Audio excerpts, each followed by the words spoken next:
Good evening. People working in Colorado who can't afford to live in Colorado.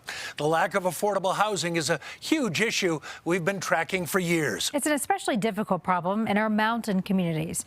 And towns in the high country are trying all kinds of approaches, from building more income-restricted housing to limiting how many homes are allowed to be rented on sites like Airbnb. Now, of course, the ultimate goal is to get more homes out on the market so people can live in them. But neighborhoods near Breckenridge are saying a cap on short-term rentals is going to hurt their property values and is not the answer to help with the housing shortage. Mountain Newsroom reporter Spencer Wilson, working on this story tonight, joins us live now from Summit County. And Spencer, people got pretty heated in the county meeting today. Karen, heated is the right way to describe what happened. A couple of people reportedly flew in to actually go to that meeting in Breckenridge today, and they knew there wasn't going to be a public comment section. That being said, didn't stop them from trying anyway.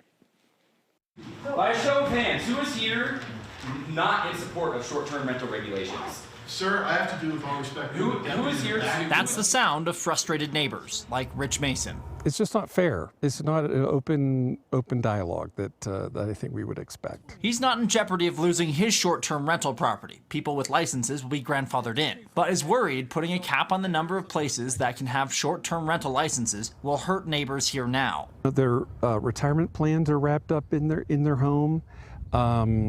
You know, I think there's a small percentage that maybe need some rental income to keep their home. Michael Orlando lives in the Peak 7 neighborhood, which is included in the new ordinance. And they think that somehow reducing short-term rentals is going to make it so seasonal employees can afford multi-million-dollar houses. That's just not, that doesn't make sense to me. I brought that question to the county commissioners during a recess at the meeting. So will the $2 million home ever become attainable for workforce? No, it won't.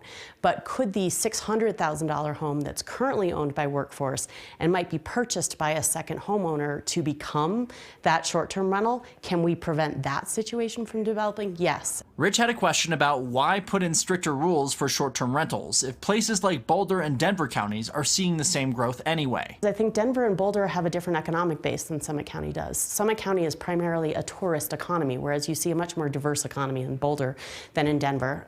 So I think our set of regulations and our approach to regulations has to be very different.